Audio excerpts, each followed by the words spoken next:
Olá, mulher linda, sábia e que edifica o lar. Eu sou Eliane Cristine e estamos lendo o livro Levante-se e Ore, de Sheila Walsh. Esta leitura foi autorizada. Para a aquisição do livro, entre em contato com a editora Thomas Nelson ou com a Livrarias Família Cristã. Áudio 26. Você está pedindo para eu abrir mão? Pai, eu oro pela amiga que me ouve. Ajude a olhar pelos olhos da fé e confiar em sua soberania. Eu oro em nome de Jesus. Amém. Caindo para frente. Todo amanhã tem dois cabos. Podemos agarrá-lo com o cabo da ansiedade ou com o cabo da fé. Henry Beecher. O Eterno, o seu Criador, tem algo a dizer. O Deus que o formou no ventre da sua mãe quer ajudar você. Não tenha medo, amado servo Jacó, Jesurum, aquele que escolhi, pois vou derramar água no solo sedento e enviar ribeiros por toda a terra rachada. Vou derramar meu espírito sobre os seus descendentes e minha bênção sobre seus filhos. Eles brotarão como a relva na campina, como chorões à margem do riacho. Isaías capítulo 44, do versos 2 ao 4, versão Bíblia Mensagem. Christian só aprendeu a andar com cerca de 18 meses. Parecia assustar alguns de meus amigos, mas não me preocupava nem um pouco. Ele podia engatinhar com a velocidade de uma BMW, e eu sabia, intuitivamente como sua mãe, que quando ele estivesse pronto para andar, ele andaria. Ele tem sido assim com quase tudo de novo que tem aprendido. Por exemplo, quando estava chegando a hora de deixar as fraldas, perguntei a Christian se ele queria fazer isso. Ele disse que não, mas que me diria quando estivesse pronto.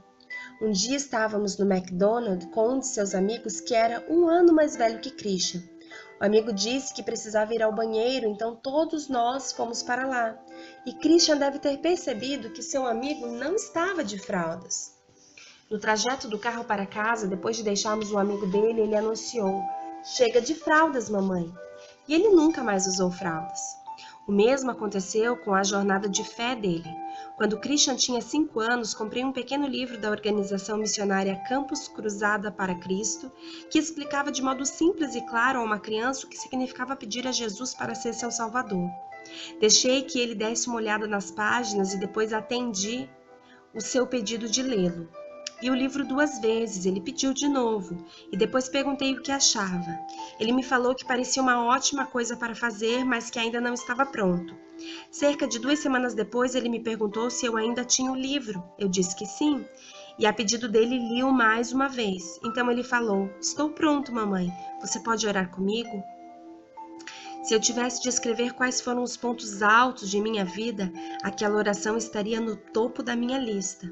Não há nada, absolutamente nada, que pudesse significar mais para mim ou para Barry que saber que nosso filho tem o seu próprio relacionamento com Jesus Cristo. É um lembrete de que Christian está se tornando mais independente de nós e mais dependente de Deus.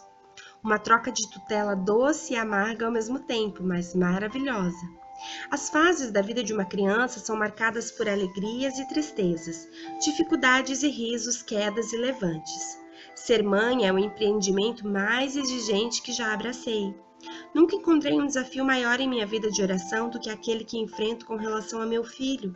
Às vezes acho difícil saber onde estão os limites. Como mãe, Deus espera que eu cuide de Christian, alimentando e o protegendo tanto quanto possível. Mas a outra realidade é que ele é filho de Deus e fui chamada para abrir mão dele diariamente para o nosso Pai. Algumas vezes ele cairá e tenho de confiar que quando isso acontecer, será para a frente, nos braços que se estendem onde eu não posso ir. À medida que ele cresce, os desafios aumentam e o chamado para confiar é proclamado em meu coração. Enquanto escrevo, Christian tem 10 anos e está prestes a se formar no ensino fundamental e começar o ensino médio. No sistema escolar no qual ele estuda, o ensino médio começa no 6º ano. Nesta fase, nessa idade, Barry e eu nos vemos como treinadores de vida, lado a lado com o nosso menino, ajudando a fazer boas escolhas e a assumir a responsabilidade pelas atitudes inconsequentes. E forçamo-nos muito para ajudá-lo a desenvolver bons hábitos de estudo que lhe servirão mais tarde na vida, a fazer amigos que valham a pena manter e a respeitar a autoridade. Nós o instruímos sobre o valor do dinheiro, acerca de como economizar e gastar, e a devolver a Deus o que é dele. Nós o ensinamos a entender o valor de cada vida humana, que todos os homens, todas as mulheres e todas as crianças são amadas por Deus e merecem ser tratadas com bondade e respeito e têm direito a limites dados por Ele que ninguém deve ultrapassar ou desafiar. Tantas lições, não é de admirar que a pobre criança esteja exausta. No que se refere à fé, porém, em alguns momentos, Christian terá de esquecer tudo o que aprendeu conosco e cair nos braços de Deus. Que paradoxo! Desde o momento em que nossos filhos nascem, nós os preparamos para se tornarem independentes. Nós os ensinamos a andar por si mesmos e a tomar decisões certas sozinhos, para que em algum ponto eles possam sair e fazer suas próprias vidas. Mas no que se refere a ter um relacionamento com Deus, há uma parte deles e de nós que sempre será chamada para ser uma criança, para estar disposta a confiar no que não pode ser visto e para algumas vezes dar um passo no escuro ouvindo apenas o som da voz do seu pai. Uma de minhas amigas mais queridas neste mundo é Sandy Patty. Ela e seus irmãos foram criados por seus amáveis pais em Phoenix, Arizona.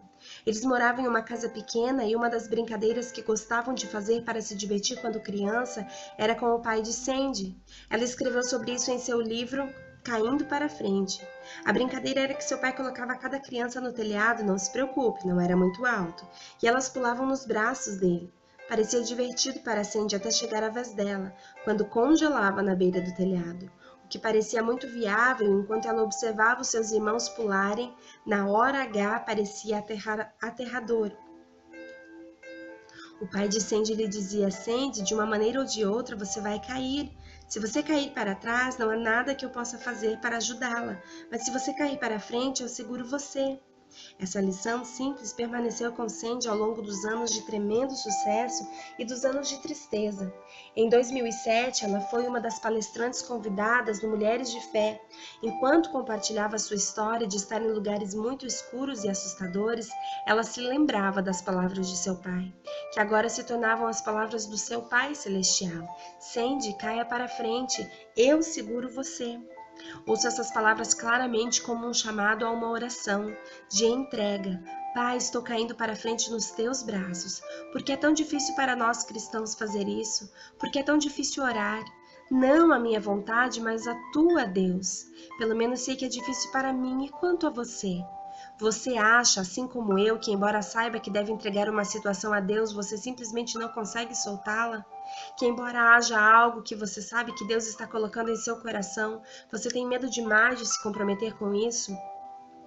Há um forte instinto em toda a alma humana para querer entender tudo e saber para o que estamos dizendo sim.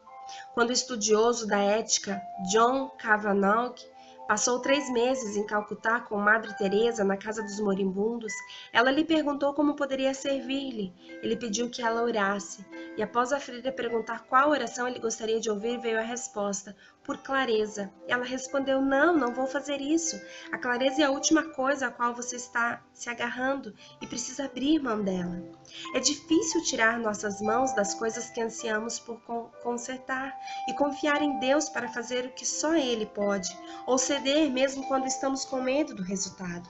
Para alguns, as recompensas podem não parecer valer a pena, mas se não pudermos permitir que a nossa oração, que a nossa vida de oração reflita a nossa absoluta convicção da vontade de Deus para as nossas vidas, nunca estaremos realmente nos entregando a Ele, não é mesmo? Talvez você tenha visto o charmoso filme Despertando Ned Devine, filmado na Irlanda. É a história de um homem que ganha na loteria. Infelizmente, o sortudo morre e em seguida os seus amigos estão tentando encontrar uma maneira de enganar o representante da loteria para que ele acredite que um deles é Ned. É uma história muito engraçada, mas a honestidade de um jovem personagem ficou guardada em minha lembrança por algum tempo depois de vê-lo. Há uma cena no filme em que um menino de 10 anos questiona o pastor da igreja da aldeia sobre a sua fé. Ele pergunta ao ministro se ele alguma vez conseguiu ver Deus pessoalmente. O ministro responde que não, embora de vez em quando ele receba revelações. Não satisfeito com essa resposta, o menino insiste. Ele pergunta se o trabalho do pastor paga bem, e o ministro tende a admitir que a maioria das suas recompensas é de ordem espiritual e não financeira. Curioso com as perguntas do garoto, o ministro lhe pergunta se ele está pensando na hipótese de uma vida de serviço a Deus. O garoto responde, na verdade, não. Não quero trabalhar para alguém que eu nunca vejo, que nem sequer paga o salário mínimo. Bem-vindo à vida de fé.